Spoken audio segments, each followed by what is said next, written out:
Good afternoon and welcome to this special edition of the Federal Executive Forum celebrating 18 years of profiling IT mission programs in the federal government. This is our third annual Profiles in Excellence Chief Information Security Officer program, which is coming to you from the virtual studios of WTOP and the Federal News Network. I'm Luke McCormack, and during today's show, we will discuss cybersecurity trends and strategies at government agencies and hear from the key leaders making them happen. With me on today's show are Lynette Sherrill, Chief Information Security Officer, Veterans Affairs; Hemant Baidwan, Deputy Chief Information Security Officer, Department of Homeland Security; Bill Lemons, Director Solutions Architect, Fortinet Federal; Eric Weiss, Senior Technology Executive, Quest Software, Public Sector; and Travis Rozic, Chief Technology Officer, Public Sector at Rubrik. All right, we have a couple of very large agencies with us today and some key partners. We've got an executive order out there that's very clear, a couple of memorandums, a recent memo from the White House saying, make sure we get this done by the end of September. Len, let's start with you. Veterans Affairs, absolutely huge. You've been over there for a while, had a lot of key different responsibilities. Now the CISO, give us a state of the state as to where you all are in implementing these capabilities. Hi, Luke. Thanks for that. Well, at VA, we are making good progress, but we still have a ways to go. We certainly are challenged by the September deadline with the executive order and the exactly 11 mandates with somewhere in the neighborhood of 144 requirements. A couple places we've made really good progress in this on the executive order is endpoint detection and response. We have that fully deployed across more than 500,000 endpoints across the enterprise. That tool itself has given us a level of visibility we haven't had in our cybersecurity space before, and it's proving incredibly valuable to our cybersecurity defenses. The other place that VA has made really good progress, and we're continuing to push hard, is multi-factor authentication. We've consistently run above 90%, but we've got about 4% left, and we're pushing hard to get to that 100% for multi-factor here in the next 6 months. And those are some key areas that are really bolstering the defenses at the Department of Veterans Affairs. Very key aspect of just basic, we'll call it hygiene, right? Is that two-factor authentication. Very hard to do. We've had several folks on the show from VA, and just the complexity of that organization is massive. Perhaps you'll get into that a little bit as we go along here. Hemant, talk about complexity. A lot of moving parts over there. We know that you all are on a tear. A lot of different activities going on with your zero trust, your supply chain, et cetera. Give us a top line, state of the state.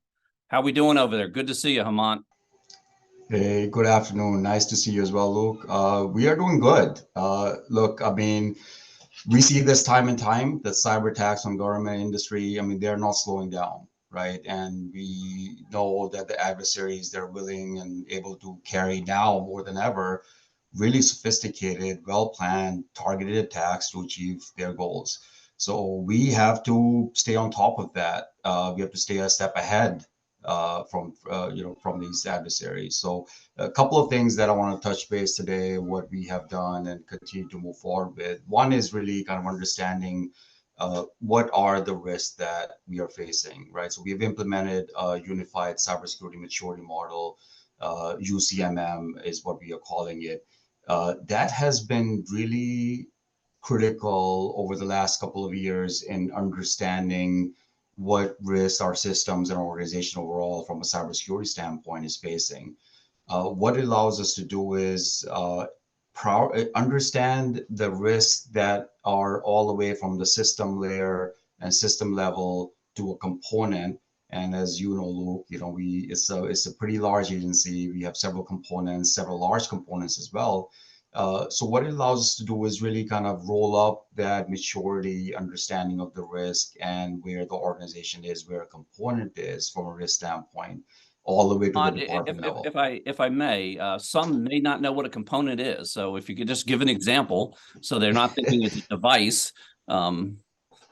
Great point. So component and also some call it agencies within a larger agency like DHS. So for us, it's CBP, FLETC, FEMA, ICE, TSA, and so on. So when I talk about components, I talk about those internal organizations that make DHS and the different missions that kind of combines us together.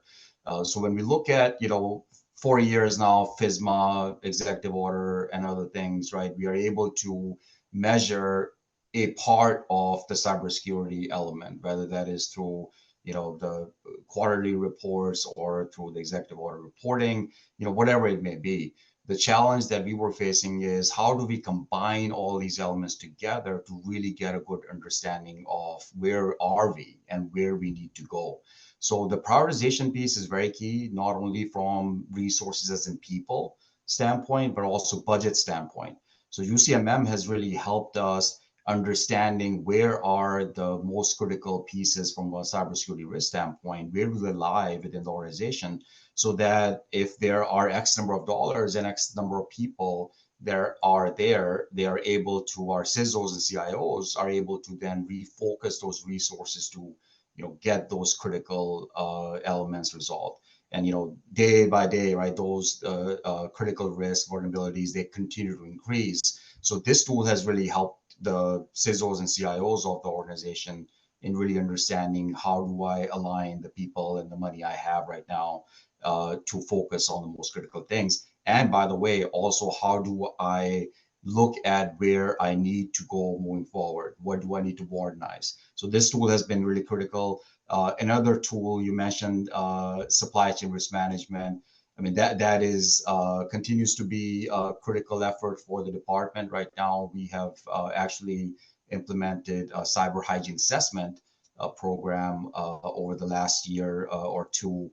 And again, that's mostly focused on understanding the maturity, the cybersecurity maturity level of vendors that are providing services to DHS right now. And this is based on nothing new. We have had these, and Luke, as you may be aware, we've had these Homeland Security acquisition regulation clauses in our contracts now for several years, I think since 2015, actually.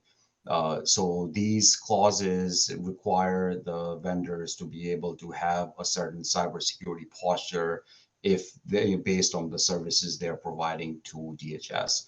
So what the cyber hygiene assessment instrument that we have developed, what it allows us to do is really measure the effectiveness of that, measure our 400 plus unique vendors that we have. How is their internal cybersecurity posture as a vendor?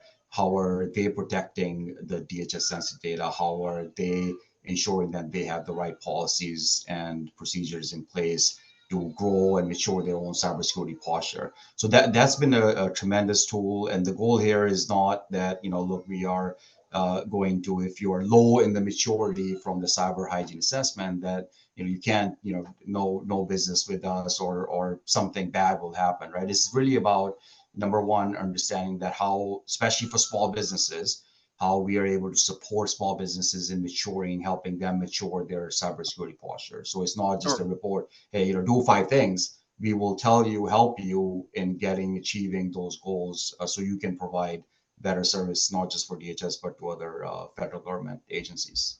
Sure. What gets measured gets done. I think it's a great tool and it's really been helpful for you all.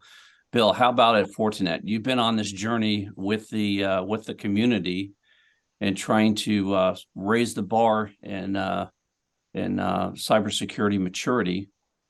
Tell us what you're seeing out there from a state of the state. Well, first, thanks for having me on. Just want to say that we're seeing things from a couple of different perspectives. One is we've been trying to push the envelope with regards to modernization of the underlying infrastructure and preparing for that merge of security and networking as a combined, not necessarily an overthought or an afterthought, if you will. And trying to support the partner community, our service provider community, in delivering those services to the agencies themselves. In addition to that, once we build help build that foundation, then layer on additional security. I mean, for the past 15 plus years, we've been supporting delivering the controls or the platforms that could enable the controls over the environment.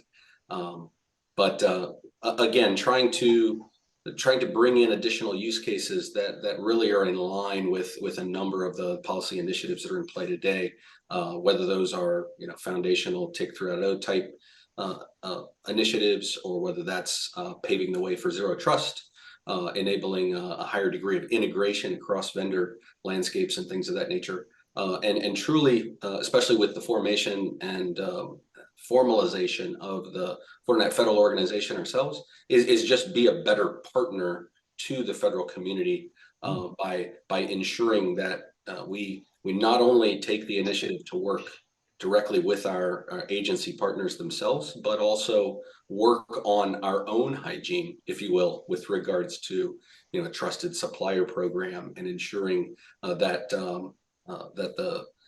the software and the hardware that we're providing to our agency partners are truly in line with all of the initiatives and all of the policies and all of the certifications that are needed to drive these initiatives forward. And we really do appreciate that. Certainly hear the director of CISO, Jen Easterly, talking about secure by design, a big push by the administration to encourage the suppliers to do that. Eric, speaking of secure by design, et cetera, give us the state of where you all are at Quest in helping bringing this community to a higher security level.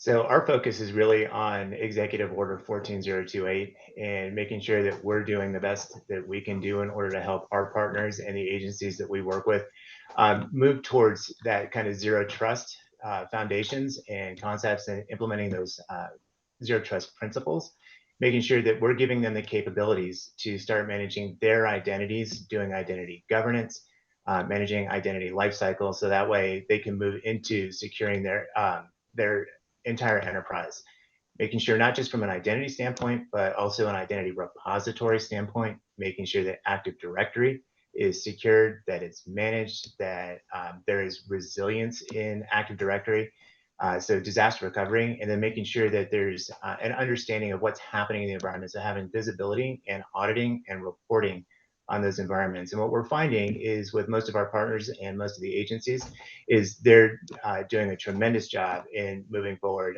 Zero trust is one of those interesting concepts where everybody kind of has a different definition of what it is and how to implement it. And irrespective of how you decide to move forward, what we're seeing is that each agency is taking those steps in order to start promoting the security and the foundational concepts to take those strides to make sure that zero trust and the executive orders and the federal mandates are being complied with.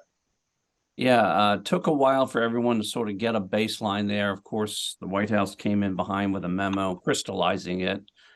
It's good to see everyone laser focused. Travis, tell us the state of the state and where you all are in helping these agencies, these massive agencies, move on their journey.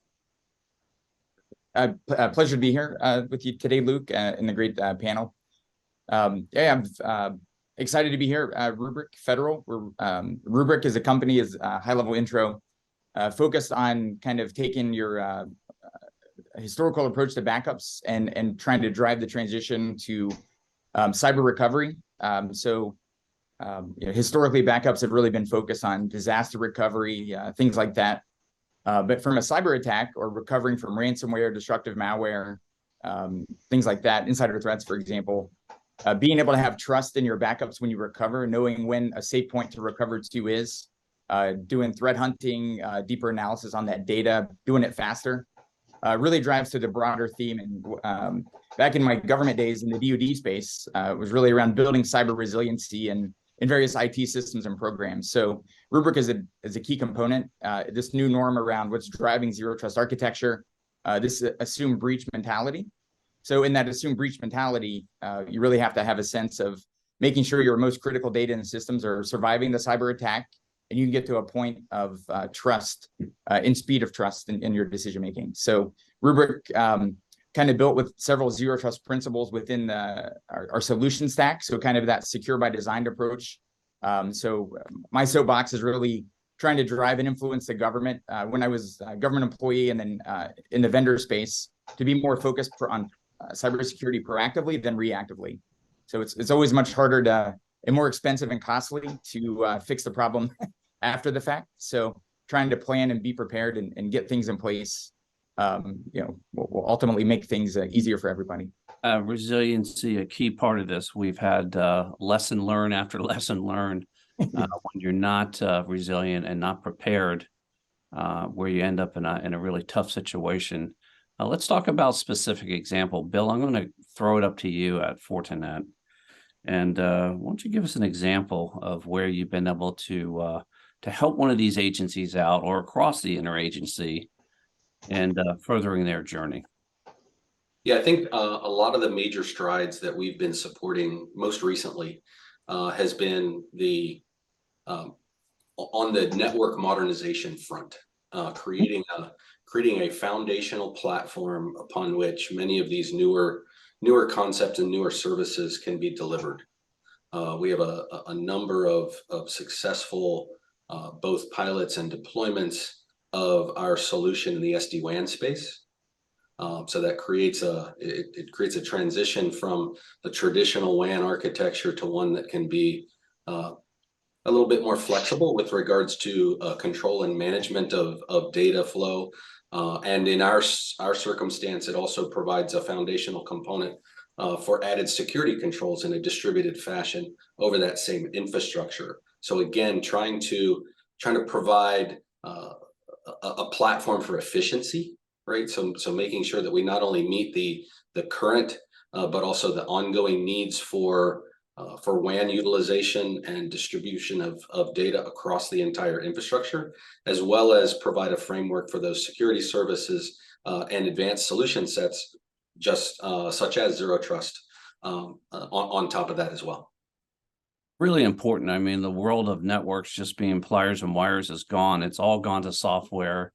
So key to have these capabilities like SD-WAN and microsegmentation, et cetera, a big piece of trying to secure those very complex environments. All right, we're going to take a short break and we'll be right back. You're listening to the Federal Executive Forum on Federal News Network.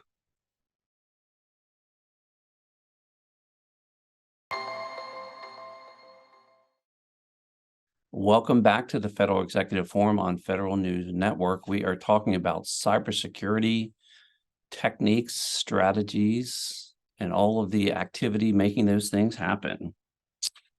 Lynette, we're going to ask you to give us an example at Veterans Affairs. I know you're doing a lot of stuff over there, a lot of moving parts. We're seeing a bunch of stuff in the news. Give us an example of a program that you'd like to highlight, that you've been able to use this technology to sort of unlock some of these capabilities. So Luke, one of the things that we've been doing, I think it's worth mentioning the journey we've been on since I came into this position about 20 months ago now, almost 2 years.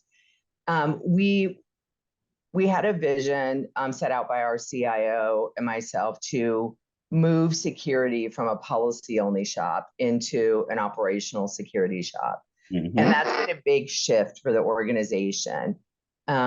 Really getting our cybersecurity staff skilled up and looking differently at cybersecurity services as products that we're providing out to our customers, and not just a compliance shop checking a checkbox just to make sure that we're getting cyber done, right? So moving to operationalize security has really helped the entire team. The other thing that we've done is we've focused, much like Hemant said, on the critical priorities.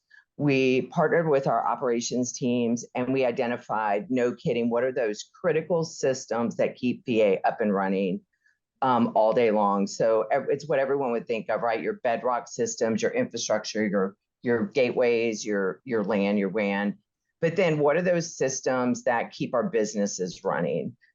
And we were able to narrow down that to 100 critical systems list. And the teams are hyper-focused on those systems, making sure everything that we do relative to the executive order, relative to any of the new mandates coming out, and even with FISMA, hyper-focused on making sure those systems are super clean, they are logging, they have all of the requirements already in them, And so that's how we've kind of got our teams to really focus, and also getting them to really understand security cannot just be that policy shop. We really got to dig in. We got to be partners with our operations teams, and we've got to own security. So what that looks like in VA right now, and the teams kind of, they make fun of me a little bit, but I'm okay with it. They're like, you're forcing us to get better, because I challenged them. I said, when we have an incident in our environment, I need to make sure that we're coming out more secure on the backside of that incident than we did going in. I need you to take basic problem management, continuous improvement, and make sure that we are rolling those things into cybersecurity. So really taking some of those ITIL operational principles and bringing them into the cybersecurity team, and getting them to implement those so that we are absolutely more secure every time something happens in our network than we were the day before when it happened. So those are some key, like really important foundational strategies where we are really starting to see a change in the teams being excited and really digging in when they see stuff going on our network, and partnering with our operations, breaking down cybersecurity silos across the organization and bringing the teams together so that we really understand that we're all in this. We all have to come together to really understand what is happening on our network. You mentioned it earlier, Luke. The scope and complexity of EA is massive. We make up 35% of the entire assets in the federal executive civilian branch. So it's a massive responsibility, and I challenge the teams every day. We have to be out there doing the best, and we have to have our voice in the conversation. We have to be a part of the working groups at the federal level, partnering across the agencies, and really taking those best practices and bringing them back, because what we do here matters. It matters to our veterans, and it matters to the rest of the federal agencies as well. Everyone appreciates the lack of the sort of clipboard mentality, and talk about what you're not doing well, and get in there and help them do things well. So hats off to you all for changing that posture. Eric, how about at Quest Software? Can you give us an example of a program you'd like to highlight where you've really been able to unlock some capability across an agency? I'd actually like to speak a little bit more in generalities in terms of what we do and where we do it and how we do it. When you look across the landscape, over 95% of Fortune 1000 companies use Active Directory as their source of authentication, authorization, and as an identity repository. And based on the latest statistics that we've seen, over 95 million attacks are taken against Active Directory accounts per day. And so just to state that again, just to make sure, 95 million attacks per day against Active Directory accounts. And so it's never been more important. In fact, I would say it's critical to make sure that your Active Directory environment is protected, that it's secured, that you're implementing things like role-based access controls, that you're making sure that you have principles of least privilege. So the people who have permissions in Active Directory, they only have the permissions that they need to do what they do, nothing more, nothing less. And then making sure that you have, we talked a little bit, Travis, I believe it was, talked also about things like cyber resilience, the ability to recover from something bad that happens in your environment, not just from a force level, not just from a domain level, but from an object and an attribute level, and then reducing your threat surfaces. And so we're at over 90% of agencies in the federal landscape, whether it's in the civilian area, whether it's in the Department of Defense, whether it's in the IC. And so our software is out there helping these agencies implement these policies with respect to role-based access controls, empowering things like shadow IT, which everybody has, whether they know it or not, whether they like it or not, making sure that those people, again, they're doing those things for a reason, but making sure that they can't do anything more than what they're doing, and they can't have any negative impacts. And then making sure that whether it's through malicious intent or it's an honest mistake, that the impact of those mistakes is minimized and then easily rectified and fixed so that you continue moving in the direction that you need to be, and empowering our agencies to really focus on the mission rather than focusing on IT issues. Yeah, role-based security and attacks on the Active Directory, an age-old issue that keeps getting more and more sophisticated as we continue to shore things up. So we really appreciate all the work being done there. A massive vulnerability across our ecosystem. Hemant, let's talk about a specific example. You top-lined a lot of things that you're working on there. How about one program that you'd like to highlight that's really been a success for you all as you've moved on your journey? Sure, though. Thank you for that question. I would actually highlight the Hack DHS program. I think you have probably heard in news, other media, we have implemented this program, actually started in 2021. And it's a bug bounty program that challenges vetted researchers to identify vulnerabilities within our systems before the bad guys do. And we've had some great amount of successes with this program over the last couple of years. And it really pushes kind of, if you see something, say something out to the department's, IT environment. So far, I think it's safe to say we have assessed actually over 20 systems and have used this program for department-wide hunts for some critical vulnerabilities like Log4j and such that have been out. It has been extremely successful for us because ultimately what it comes down to, Luke, is there's only so much kind of information that we can gather from scans or the regular processes we have right now.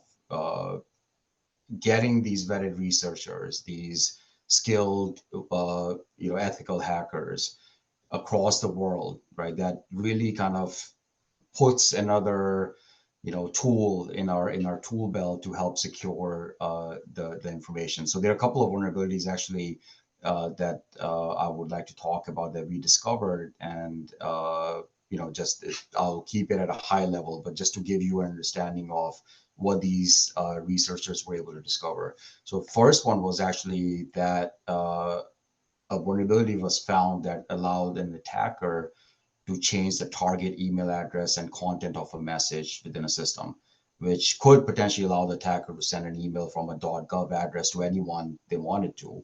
And they could include the link, and the .gov email address will bypass a lot of the security checks that are in place because it's a very trusted top-level domain. So this could have been used for phishing attempts for sure for DHS and other federal agencies and users. So this was really critical for us to identify this before it was exploited, and we were able to remediate this immediately to ensure that this didn't become a major issue. Second was, which was interesting, it was a vulnerability that we found that allowed a user to sign up for an account on a system and then able to access documents that they shouldn't have access to. We talk about the zero trust elements. Some of the other folks mentioned that as well. This is where it's so critical. But this was a critical vulnerability that was discovered, so the wrong person can get access to wrong documents, and this was easily exploitable. So again, we discovered this and immediately remediated that vulnerability. I mean, those are just two high-level examples. I mean, we have discovered a lot of challenges there, and there's no such thing as, vulnerabilities will always continue to exist. I think it comes down to how can you know about those before it gets exploited by the bad guys, right? So you need to get in front of it as soon as possible, as quickly as possible. The Hack DHS program really allowed us to do that. And we are continuing to expand on that, actually to include even systems with AI next year. So very excited about that. Fantastic. And hats off to you all for running that program. Hats off to the ethical hacker community for participating in the program and keeping those environments much more secure. So thank you for that. Travis, how about at Rubrik? You talked about a lot of interesting things there. Give us an example of where you've been able to implement that capability and save an agency's bacon, perhaps. Sure. But yeah, just quick reaction to Lynette and Hemant's comments. Driving the proactive part of cybersecurity, I think I'm sure they can attest to as well, but in my government days, sometimes being a technologist, but some of the biggest challenges are the non-technical challenges. So like what the VA is trying to do culturally and shift the mindset for continuous improvement, breaking down silos and moving beyond compliance. I mean, that was probably my top 3 things every day in my government days trying to do. So the fact they're having success at huge scale as a taxpayer makes me very happy. And I appreciate the amount of work and effort that takes. And then on the bug bounty side, I used to run the DISA Red team, and being proactive and trying to find vulnerabilities before. I also used to help stand up the early days of flyaway incident response teams in the department. And yeah, I mean, trying to find out after the fact from an adversary where the problem is absolutely terrible. So many sleepless nights doing incident response work. So trying to do that proactively at scale is definitely a much better way to go. So kudos for shifting some of that focus beyond compliance and trying to do things working smarter, not harder. So yeah, from our perspective, Rubrik is gaining tremendous traction in the commercial space. Our shift in focus and capabilities is really helping organizations recover from ransomware and survive attacks and not have to pay the ransom. In the government space, ransomware isn't a huge concern. It does happen here and there, but from a from a cyber attack perspective, it's really just the motive of the threat actor. So they could easily switch ransomware to destructive malware. So kind of what happened a few years ago with NotPetya, it leaked out of Ukraine. It brought down Merck. It brought down FedEx and other commercial companies. So from a broader cyber type of or broader attack in general, the cyber component is definitely critical to other military operations. And in that case, they're not going to be ransomware where you pay to get the system back online or use something like a Rubrik to recover. It's going to be destructive to bring down and impact the mission across the board of our U.S. military and critical infrastructure within DHS and CISA. So for what Rubrik, from saving bacon perspective, is really focused on helping organizations on their worst case scenarios, being able to survive that, reconstitute their environments, support their customers, their critical systems as quickly as possible, and then have trust that when they do that, they didn't just didn't just bring back in the adversary or the malware and have to do the process over again. And then obviously, your customers, your constituents lose trust in the system and the processes. So that's where Rubrik is really focused, is trying to minimize and make your worst case scenarios less impactful and build confidence and maintain confidence in your operations. Absolutely. And we certainly do appreciate that. Going to move over to priorities. Bill, top priority for Fortinet this year. What's a demand signal? What are you all focusing on in support of this community? I think that falls into 2 categories. One, again, is focusing internally on our organization and making sure that we are the best possible partner for our agencies. Making sure that we keep on top of compliance and supply chain management, and really taking the heart of the Fortinet incorporated technology stack and making it truly comprehensive and accessible, manageable, and appropriate for federal agency consumption. That's one of our primary goals, especially for this year. And then also in that same vein, to take those products, work with our partner delivery system, right? So we work primarily in an environment where we work through partners to deliver product to agencies, making sure that we have a solid relationship with those partners, interact with those agencies as directly as we possibly can to ensure that we meet those goals with regards to the modernization efforts that they're putting forth. That modernization foundation, right? That platform for growth, that platform for services over time is something that we're truly focused on with the right building blocks in place.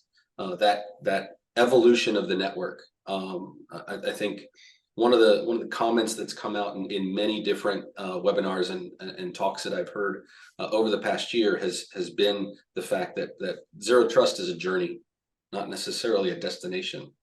And it's taking all of those tenets and institutionalizing those, making sure that constant vigilance to collect information, to cull through that information, learn from that information, and continually improve the environment that is incredibly critical to the ability to stay ahead of the adversarial community.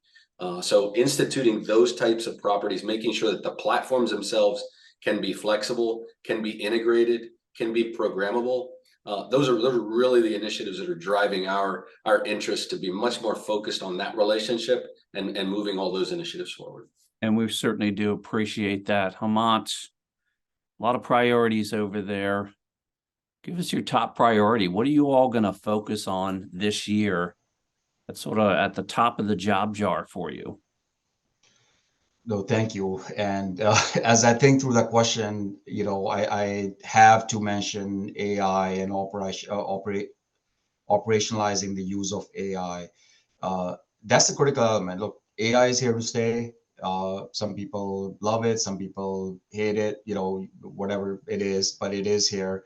And as the department, DHS, is responsible for the cybersecurity of the federal, civilian, executive branch agencies and our nation's critical infrastructure, we really have a special responsibility to lead the rest of the government when it comes to our own cybersecurity practices. AI is a big piece of that.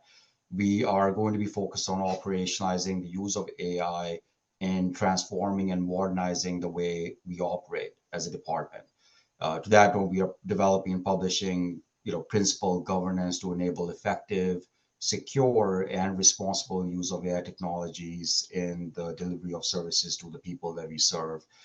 We have actually implemented an AI task force that is driving very specific applications of AI to advance our mission right now. And then obviously there are distinct cybersecurity challenges that comes with AI compared to traditional systems, whether that is data privacy or data security. That is a major concern because of the heavy reliance of data in the AI models that we see.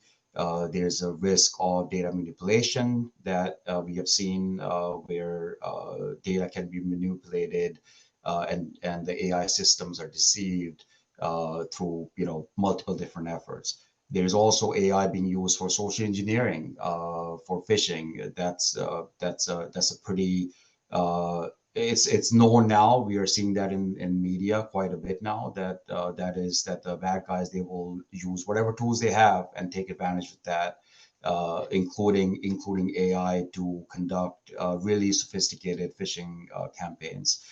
So I think one of the things that we are doing is we want to make sure we use the Hack DHS program that I mentioned to also test these systems, especially when it comes to the AI models within some of the systems that we're developing, and ensure that there are cases where attackers may intentionally manipulate the input to deceive the output from the AI model. How can we test that successfully before we implement a capability like this for the users, right? And the second part is obviously we saw NIST has published the AI risk management framework. So we are working on getting that incorporated into our enterprise information security and risk management practices right now. Along with all of this combined is part of our DHS AI cybersecurity strategy that we have really closely worked with internal CIOs and CISOs within the department to work on. So very excited about that. There is going to be a lot of great things coming from AI front from us. AI, a very important technology for defending your environment, and certainly a powerful technology using against you to attack your environment. So appreciate all the work that's going on there. We're going to take a short break and we'll be right back. You're listening to the Federal Executive Forum on Federal News Network.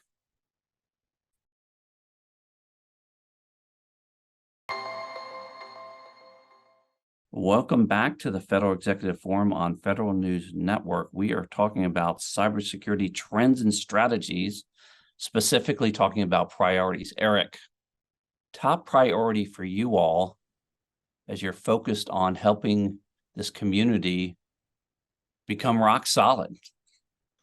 I kind of feel like it's a little bit like Groundhog Day for me because I keep saying the same thing and keep repeating myself. But really, our main focus and our priority is it's zero trust and it's zero trust compliance, and it's helping our partners and the agencies move in. We've already heard that zero trust is a journey. I'm going to say move forward with their zero trust processes.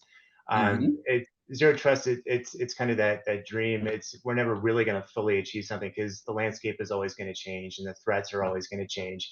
But helping our partners start to implement those foundational principles, listed across those 7 pillars of zero trust, and work with them to get those foundational principles implemented, to get them pushed out, to really kind of focus on identity management, identity governance, identity life cycles, automations, and then moving forward again into Active Directory with protections, with threat reduction, landscape reduction, resilience in terms of recoverability, and then visibility into what's happening, and making sure that not only are you aware that something is happening, but what it was that happened, who it was that did it, when it was they did it, where it was they did it from. And I would love to get that last W in there, the why they did it. We're still kind of struggling with that one a little bit. But that's really where our focus is we want to make sure that all of our partners, all of the agencies are implementing the processes and procedures in order to move closer to the final concept of what zero trust is supposed to be. That why is a big deal, and we appreciate you thinking about that and not letting that one go. Lynette, how about at Veterans Affairs? Top priority for you all this year as you're going on this huge journey you're on. Well, it's clearly around zero trust. We set out last year and created our strategy framed in zero trust, right? We're to lay the foundation and letting the teams know that in everything that we do, we need to ensure that they have a zero trust first mindset. And that means everything that we've all talked about here, ensuring we know who's on our network, ensuring devices on our network are healthy, and just that entire list. So the priority of that over this next year is I really have 2, and I know it's terrible to have 2 priorities, but one is just keeping the teams super focused on that continuous improvement, but also really bringing in cyber talent and building a recruitment pool of cyber talent directly into the Department of Veterans Affairs. And I know we're all challenged with that across industry and federal government. And but I think we all have to focus. For me, I really want to focus on transitioning service members. Transitioning service members have a big foundation in the cyber talent that's coming out of the service, and to bring them directly into VA and train and then launch them into a career, I think is a great one. It meets the mission of VA, and it also helps build a talent pool for industry as well as the federal government. If they choose to stay in government, great. And that's a win for us, but it's also a win if we can launch transitioning service members directly into industry to build the entire cyber talent pool for the entire country. Because I think that is super necessary as people mentioned around, our infrastructure, our critical infrastructure is not just made up of the federal government. All of our industry partners help make up that critical infrastructure that we have to protect. And the adversary is constantly changing and constantly moving, as Eric and several people have mentioned on this call. So I think it's super important that we focus in that space. What a win-win-win there. I love that story, and that's such a key element to the entire ecosystem. I appreciate that. Travis, number 1 priority for Rubric. So sounds like a great program, and obviously critically important across the board. So super excited to hear what Lynette's putting in place at the VA. I think tackling that question, two different angles. Rubric's really focused on, obviously, we have a pretty robust program and compliance, building our products to be secure. Focus areas on that front are really just bringing new things to market to meet the demand, cloud, FedRAMP, other certifications, compatibility with protecting SaaS applications. So one capability we're bringing to market now is around protecting M365 And then the other aspect, just touching on zero trust architecture, one of my soapboxes lately, from my simulating or responding to threat actors, for zero trust architecture to work in a large environment, it really requires a lot of trust relationships, flattened networks. So kind of the staggering metric that Eric mentioned earlier, around 95 million attacks attempted a day. It is eye-opening, and it should be a really big wake-up call that moving to the zero trust architecture, with great power comes great responsibility. And from a cyber threat perspective, it's going to make their job easier if and when they are successful. So, the cybersecurity folks have to be right 100% of the time. The threat actors just have to get lucky once. And in the environments where it's a flatter network, you're allowing these trust relationships and authenticated across the board. One compromise, it could be in the supply chain, could be a whole host of attack vectors, but it could cause a greater problem. So I think from Rubrik's perspective is really around helping protect the data. So identities and data are probably the two biggest things threat actors are after. And just trying to help provide visibility of the data, who's on the network, and making sure that you have checks and balances or safeguards to know when maybe a certain system or application has been compromised, and not just singly trusting the data. So we see threat actors in the wild today. They compromise the system, they disable the security software within the SOC or other environments. It looks like it's working, but they're just spoofing the data. So you need to have other things to complement or validate your security mechanism. So i.e. having network visibility validates the endpoint data. Having visibility around your data access or immutability around the access helps ensure that your other mechanisms are safe. Got it. And we certainly do appreciate the laser focus. We're going to have to wrap it up, and we always like to wrap it up with the big question. Paint a picture of the future. Let's fast forward 2 to 3 years. Bill, I'm going to start with you at Fortinet. What's it look like? What's the demand signal out there? What's sort of coming out of the Petri dish that you all are working on that you see sort of fully realized or the beginnings of an implementation 2 to 3 years from now? What's it look like? Yeah, so I think it's going to take a little bit of each one of the buckets that we've talked about and bring all that together, because it's really finding the right balance across all of those areas of focus as well as areas of control. Obviously, the data is the asset that we're trying to protect. The identity is incredibly important to have, a clear and concise single point of truth, if you will, with regards to that. But those are, just a few of the pillars that we have to be cognizant of as we make zero trust decisions, right? And control and the ability to control needs to be a broader and more distributed function as a whole. So I think whether it's across the private infrastructure that you have, across the data center infrastructure you have, or the cloud infrastructure you have, the point is going to be that is going to be an integrated and a continual kind of ebb and flow with regards to the percentages of each one of those aspects that you have in the network. And successful organizations will have the ability to programmatically manage that ebb and flow of resources and decision-making and control capabilities over each one of those areas. And we do that through ensuring that there's a high degree of integration across the vendor community and the products and platforms that are put in place associated with that, similar to that cybersecurity mesh architecture that got coined a little while ago. Having that fabric approach to truly addressing the challenge of zero trust as a whole, and truly in the tenet that Lynette brought up earlier, that ability to continually improve, continually monitor, and bring in that additional talent to help support that environment as a whole. in the next 3 to 5 years, I think we'll see those things kind of come together, and the ability to try and keep pace and potentially even outpace the threat landscape. Absolutely, be able to pull the gears and turn the knob, so to speak.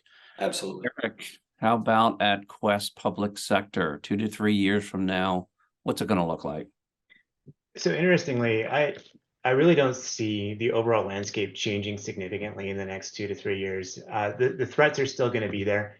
Threats are always evolving, and as agencies and enterprises continue to implement the zero trust principles, their enterprises are going to become more and more secure from a particular standpoint. But at the end of the day, the real vulnerability in all of these environments, it isn't really the technology that is creating the vulnerabilities, it's the people. And we're seeing more and more of a focus from threat actors on individuals and people to take advantage of their weaknesses and their vulnerabilities to get into the environments. And so I can't stress enough how important it is to make sure that we have these protective mechanisms in place in the environments to detect those indicators of compromise and then be able to mitigate and minimize the impact of those compromises in those environments, and then find ways to make sure that as we've minimized their impacts, we slow them down, we find a way to kick them out, and then we learn from how they got in the first place, and then we evolve as cybersecurity experts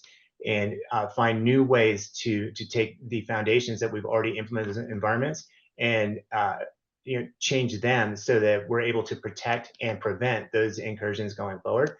But from a kind of a big picture point of view, the threats are always going to be there. New technologies that are coming out, things like AI with ChatGPT, with Bard, those things are going to normalize, and we're going to get more and more used to them. So it's more important than ever that we move from not just protecting our boundaries, but also protecting inside the city limits and making sure that we put up those barriers in order to prevent the threat actors from getting to their ultimate destination, which is going to be those identities, those applications, that data. Really dip into the why aspect as well. So we really appreciate it. Travis, 2 to 3 years from now, if we have a ransomware in our government ecosystem, and we do, and we will, what are we going to do? Not break a sweat because we've implemented Rubric? That would be my my dream come true. Yes. But no, all joking aside, yeah, great points by Bill and Eric. So, I think the threat actors, I mean, they don't have constraints, right? So they're constantly innovating, whether it be they're very intelligent or lazy, they're very efficient in what they do. There's different ways to get at an organization or their targets. So I think what we're going to see is some of these initiatives that DHS CISO is trying to push with some of the executive orders, secure by design. I think we'll start seeing some of those proactive mentalities and approaches start having some effect. I think some of the organizations that are focused on process improvement, cyber recruitment, focusing more on being secure than just being compliant. I think we'll probably start seeing those organizations not make the news, start having better retention, having impact. And the organizations that aren't kind of in that mindset are probably going to make the headlines in a bad way. And I think at some point we'll kind of be on the cusp of, we'll see the ones that are kind of leading by example and actually having some positive results, and the ones that are struggling to adapt and evolve for various reasons and non-technical problems. Most likely, we'll start seeing some of those root cause problems start to get addressed, hopefully. So I think it'll get a little bit worse before it starts getting better, but I am a little more optimistic today than I have been in the last 20 years. Absolutely, and we really do appreciate it. Hemant, 2 to 3 years from now, you've got AI introduced, certainly. You've got a benchmark out there that you've measured things. Where do you think you all will be, and what will your focus be 2 to 3 years from now? I think the focus is going to continue to obviously, do everything we can to keep the bad guys out and mature the overall cybersecurity posture. We talked about, I mentioned the Unified Cybersecurity Maturity Model, the HACK DHS program, the supply chain assessments for the vendor evaluations there. And, one thing I do want to add is going to be the workforce. is cybersecurity in the workforce, and the training piece is really critical. We have heard, and you may have heard CIO Heisen talk about the IT Academy that we're trying to establish for the entire enterprise within DHS. It's really critical for us to not only get the right folks in and hire the right folks, but also make sure that we are providing them the essential training that they need to grow within that environment. A lot of times, and this is all proven, we have seen where we have candidates coming into federal government. They will stay for just a short amount, right? 1 year, 2 year, and then they go to private sector. Now, I get it. Part of that is actually the money piece, but another part is actually they want to make sure that they are growing and they're learning and they are doing things that is advancing their own careers as well. So IT Academy is going to be a critical piece in kind of unifying all the different training elements for all of our components within DHS, and to be able to hire, train, to be able to train the new hires that we bring in for IT, from IT standpoint, and then also identify and bridge gaps in trainings. AI is a great example of that. It's fairly new, right? What type of trainings that, there's a training element from awareness standpoint, use of generative AI and those type of technologies like ChatGPT, but then there is another element of training for development and securing the AI technologies that is being used. So those are some of the gaps areas that we will identify within as part of the IT Academy. And then lastly, one of the things we'll be focused on with the IT Academy is going to be the role-based trainings. So NICE has laid out a great foundation there for different cybersecurity roles and IT roles. So our goal will be to take few of those, and we have already done that last year. We've identified 4 roles, such as ISSMs, ISSOs, right? Your system owners, authorizing officials, and expand on those roles to be able to provide very specific training for those roles for DHS. So that's going to allow, if the system owners and system teams and folks are working on cyber, ensuring that a system is secure, if they are trained and they understand their responsibilities and what they need to do, that goes a long way in building that partnership with the cybersecurity side of things with the CISO, deputy CISO, and the cybersecurity folks on the team. So overall, IT Academy is going to be a big focus. And we really do appreciate the focus on the personnel, the people, the horsepower behind all this. Lynette, you talked about the same thing, and we just warms my heart to hear that program about bringing the veterans into the environment here. 2 to 3 years from now, what are you expecting to see? You have a lot on the plate, a lot of moving parts there. What are you going to be focusing on 2 to 3 years from now? So I think that one of the great things that we have at this moment in technology and in cybersecurity is with the new innovations that have come out and even the new flexibilities that the executive order gives us around the FIDO2 authenticators. I think we have an opportunity now more than ever. In 2 to 3 years, we get through this zero trust, this initial implementation, and continue on that journey. But we really have the opportunity for cyber security to become a business enabler. And by that, I mean, as I look across my clinical environment, PIV cards tend to hinder the clinical environment in a way that really makes our clinical staff dislike them in every way. But with the FIDO2 authenticator flexibilities that we've been given, there's opportunity here to really change the way that the clinician can interact and authenticate to devices with the new technologies that are out there. And I think we'll start to see that shift. It's going to take us a couple of years to get there, but I think it's super exciting that technology, people, and everything is coming together right now that really allows cybersecurity to finally be that business enabler that we've sort of always really talked about and didn't really have the seamless integrated technology that would allow us to be that. And I think now it's here, and I think we have a huge opportunity to grasp that and really, really push into and give the end user experience, especially in the federal space, just a new experience that is secure and good all at the same time. Amen, and so well said, and we really do appreciate it. What a fantastic way to wrap up the show. I'd like to thank today's guests for taking the time out of their busy schedules to join us on this program, not only today, but every day, fighting the good fight. I'd like to thank all of our sponsors for supporting us on this show. I'd like to thank the good people here at Federal News Network that make this program so successful and enjoyable. And most of all, I'd like to thank the listening audience out there that are tuning in every month. You've been listening to the Federal Executive Forum, part of the Federal News Network.